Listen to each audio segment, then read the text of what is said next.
Welcome students, speed of light हम calculate करेंगे। और इसमें सबसे पहले जो अटैम्प्ट की थी वो गैलीलियो ने की थी। गैलीलियो ने स्पीड ऑफ लाइट कैलकुलेट करने की कोशिश की थी, अगरचे वो नाकाम रहे इस अटैम्प्ट में, लेकिन फिर भी उन्होंने ये कॉन्सेप्ट दे दिया कि लाइट कुछ डिस्टेंस ट्रैवल करने में कुछ ना कुछ टाइम लेती है। ठीक है जी। और फिर इससे हमें ये अंदाज़ा हो जाता है कि डिस्टेंस ट्रैवल करने में अगर टाइम लेती है तो फिर उसकी कोई ना कोई स्पेसिफिक वेलोसिटी होगी, स्पेसिफिक स्पीड होगी। ठीक है जी। तो उससे पहले ये ख्याल था कि लाइट जो है वो कोई टाइम नहीं लेती, फ़ौरन से पहुंच जाती है। ठीक है, इमीडिएटली। तो उसके बाद गैलीलियो के बाद माइकलसन ने जो था वो कामयाब एफर्ट की, यानी कि इन्होंने एक्सपेरिमेंट, माइकलसन ने जो एक्सपेरिमेंट किया वो कामयाब रहा और उन्होंने स्पीड ऑफ लाइट जो थी वो कैलकुलेट की।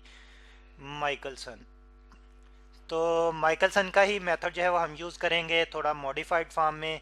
और माइकलसन ने किस तरह से एक्सपेरिमेंट किया था ये भी हम देख लेते हैं। तो माइकलसन ने दो माउंटेन्स के दरमियान में डिस्टेंस जो था वो, यानी कि दो माउंटेन्स के दरमियान में जो था स्पीड ऑफ लाइट कैलकुलेट की। उन्होंने दो माउंटेन्स के दरमियान में एक्यूरेटली डिस्टेंस जो था वो मेजर किया। ठीक है। और फिर एक माउंटेन से दूसरी माउंटेन तक, यानी कि किसी एक माउंटेन पे सोर्स था, वहाँ से लाइट ट्रैवल हुई, तो उस ट्रैवल के दौरान में जो टाइम था वो देखा। तो टाइम और डिस्टेंस को लेकर उन्होंने स्पीड ऑफ लाइट जो थी वो कैलकुलेट की। ठीक है जी। यानी कि distance divided by time is equal to speed. तो इसी कॉन्सेप्ट को भी हम यूज़ करेंगे, लेकिन हम जैसे कि हमने बात की कि मॉडिफाइड फॉर्म में यूज़ करेंगे। तो हमारा एक्सपेरिमेंट जो है कुछ इस तरह से है कि ये अरेंजमेंट हमारा एक्सपेरिमेंट की है। इसमें हम देख रहे हैं कि हमारे पास यहाँ पे एक 8 साइडेड जो है स्टूडेंट्स, यहाँ पे ये पॉलिश्ड मिरर है, 8 साइडेड मिरर है, यानी कि इसकी 8 साइडें हैं। ठीक है, यहाँ पे हम ये बात लिख लेते हैं कि हमारे पास कैपिटल एम से हमने रिप्रेजेंट किया हुआ है। तो कैपिटल एम क्या है? 8 साइडेड मिरर है। 8 साइडेड मिरर। ठीक है जी, ये हमें नज़र भी आ रहा है, 8 साइडें हैं इसकी, 8 साइडेड मिरर।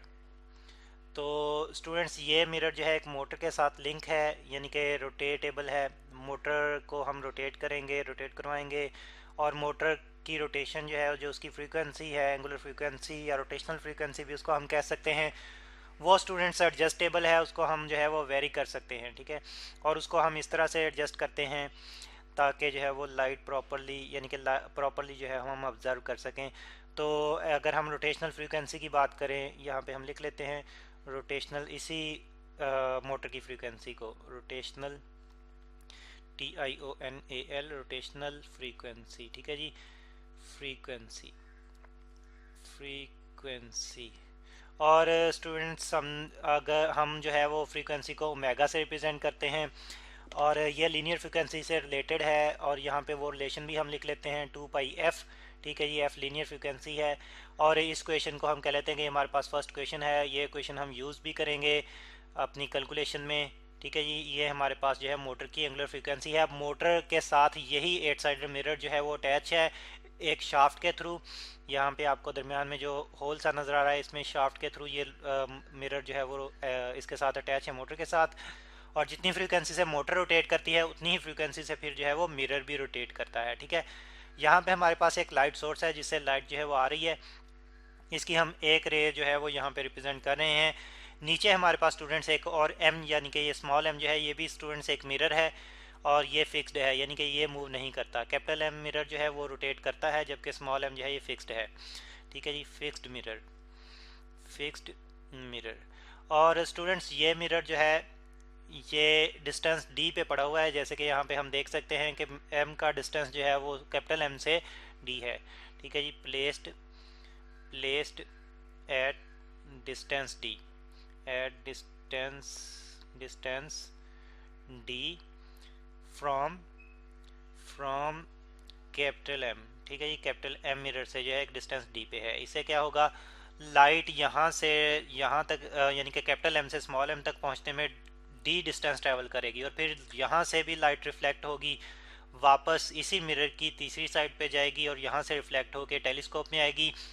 तो इस तरह से लाइट ने 2 दफ़ा ये डिस्टेंस ट्रैवल किया, तो डिस्टेंस, लाइट का टोटल ट्रैवल डिस्टेंस जो है वो 2D हो जाएगा। ठीक है, ये बात हम लिख लेंगे।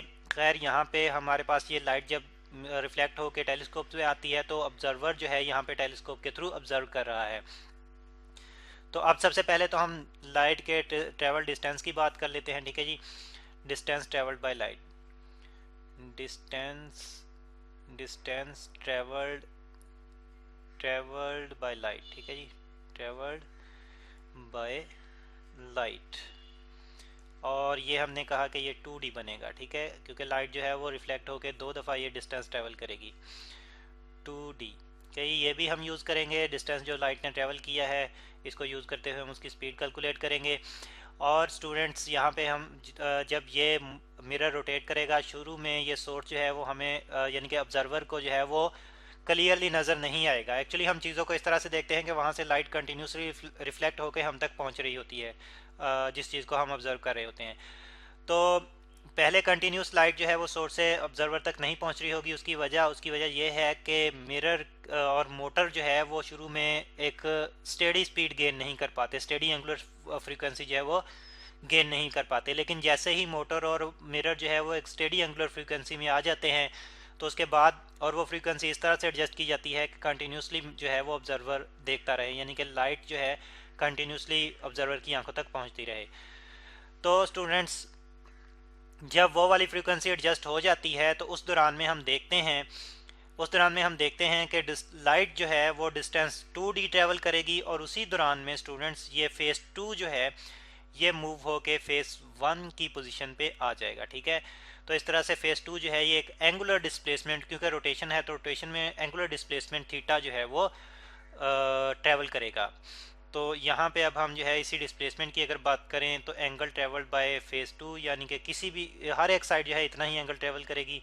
तो इस तरह से हम सिंपली लिख लेते हैं angle by any side of M. तो उस दौरान में जिस दौरान में लाइट ने डिस्टेंस 2D ट्रेवल किया है उसी दौरान में जो मिरर की एक साइड जो एंगुलर डिस्प्लेसमेंट कवर करेगी थीटा से हम उसे रिप्रेजेंट कर देते हैं, और वो हमारे पास कितना होगा स्टूडेंट, कंप्लीट रोटेशन जो होगी वो 2 पाई में होगी। लेकिन एक साइड की अगर हम बात करें, क्योंकि हम कह रहे हैं कि एक साइड में जो है वो उतना डिस्प्लेसमेंट प्रोड्यूस होगा, तो टोटल 8 साइडें एक रोटेशन में कंप्लीट होगी, 8 साइड्स। तो एक साइड के लिए फिर हम टोटल एंगल को 8 से डिवाइड कर देंगे तो ये हमारे पास एक साइड का एंगल आ जाएगा, ठीक है। तो ये हमारे पास जो है एंगुलर डिस्प्लेसमेंट आ गया, और ये डिस्प्लेसमेंट उसी टाइम में हुआ जिस टाइम में लाइट ने 2D डिस्टेंस ट्रेवल किया। अब हम वो टाइम फाइंड आउट करना चाहते हैं, ठीक है जी, टाइम टेकन। तो स्टूडेंट्स टाइम हम कैसे फाइंड आउट कर सकते हैं, टाइम टेकन। अब हम ये करते हैं कि मिरर की जो रोटेशनल फ्रीक्वेंसी है उसको यूज़ करेंगे और उसका जो एंगुलर डिस्प्लेसमेंट है उसको यूज़ करेंगे और टाइम कैलकुलेट करेंगे। कैसे स्टूडेंट्स देखें कि एंगुलर फ्रीक्वेंसी एंगुलर डिस्प्लेसमेंट से रिलेटेड है इस क्वेश्चन के थ्रू, यानी कि omega is equal to theta by T. Omega angular frequency, theta angular displacement, और टी जो है वो टाइम है। तो यहाँ से अगर हम टाइम कैलकुलेट करना चाहें तो टी हमारे पास आ जाता है थीटा बाई ओमेगा, ठीक है जी। तो अब स्टूडेंट्स अगर हम सिंपली थीटा की वैल्यू जो कि हम ऑलरेडी देख चुके हैं कि 2 पाई/8 बनेगी, और एंगुलर फ्रीक्वेंसी की वैल्यू जो कि 2 पाई/f हमने रिप्रेजेंट की है, तो वो अगर हम यहाँ पे क्वेश्चन में पुट कर दें तो हमारे पास फिर टाइम आ जाएगा। यहीं पे स्टूडेंट्स आगे हम इसको कंटिन्यू कर लें। अगर t is equal to angular frequency, angular displacement हमारे पास 2 पाई/8 है, ठीक है जी, और डिवाइडेड बाय एंगुलर फ्रीक्वेंसी हमारे पास है 2 पाई/f, ठीक है। अब ज़रा अगर इसको हम सिंप्लीफाई करें तो हमारे पास t आ जाएगा। स्टूडेंट्स अगर हम इसको जो है वो इस तरह से जो है वो राइट कर लें, यानी कि 2 पाई/8 और मल्टीप्लाइड बाय 1/2 पाई/f, तो हम देख रहे हैं कि 2 पाई से कैंसिल आउट हो जाएगा, ठीक है जी। 2 पाई से कैंसिल आउट हो जाएगा, f8 के साथ मल्टीप्लाई हो जाएगा, तो हमारे पास टाइम कितना आ जाएगा, टाइम हमारे पास आ जाएगा 1/8f। इतना ही टाइम जो है वो मिरर की एक side angular displacement theta cover करने में लेगी, इतना ही टाइम जो है वो लाइट 2D डिस्टेंस ट्रेवल करने में लेगी। तो इस तरह से यही टाइम जो है हम लाइट का डिस्टेंस 2D ट्रेवल करने के लिए यूज़ कर सकते हैं। तो इस दौरान में फिर अगर हम देखें स्पीड को, लाइट की स्पीड को, तो स्पीड हम जानते हैं कि distance travel by distance divide by time, ठीक है जी। तो और लाइट की स्पीड को स्टूडेंट्स हम यहाँ पे c पे रिप्रेजेंट कर रहा हूँ, c से, और डिस्टेंस को d से और टाइम को t से। तो यहाँ पे फिर एक्चुअल डिस्टेंस जो कि लाइट ने ट्रेवल किया है वो हमारे पास है 2d, तो ये पुट कर लेते हैं 2d, और टाइम हमारे पास आया 1/8f। डबल डिनोमिनेटर की वजह से ये 8f जो है ऊपर शिफ्ट होकर मल्टीप्लाई हो जाएगा, या हम इसे इस तरह से भी मैनिपुलेट कर सकते हैं कि c is equal to 2d multiplied by 8f/1, ठीक है जी। तो अब देखें कि 8f 2d से मल्टीप्लाई होकर c हमारे पास स्पीड आ जाएगी लाइट की 16df, ठीक है जी, 16df।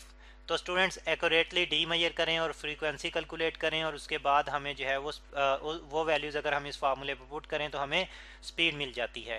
तो वही वैल्यूज़ पुट करने से, यानी कि ये वैल्यूज़ जो थी वो एक्सपेरिमेंटली चेक करने के बाद जब सब्स्टिट्यूशन की गई हो तो स्पीड ऑफ लाइट जो हमारे पास आ रही थी वो 2.99792 458 इंटू 10⁻⁸ मीटर पर सेकेंड आ रही थी। ठीक है जी।